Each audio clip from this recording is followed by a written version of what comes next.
অনেকেই মনে করছেন যে কি হবে, আমরা কি করতে পারবো, আমরা কিছু করতে পারবো না।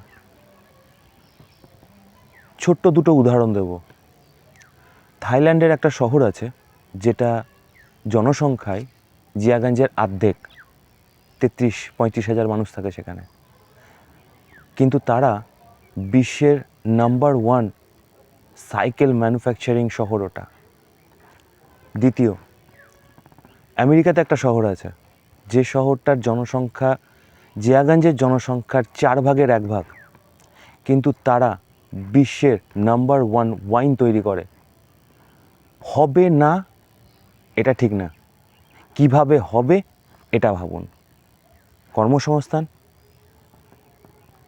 আর্থিক সচ্ছলতা, এই দুটো একটা মানুষের জীবনে অনেক প্রাসঙ্গিক জিনিস। ভাবুন, চেষ্টা করুন কিভাবে হবে।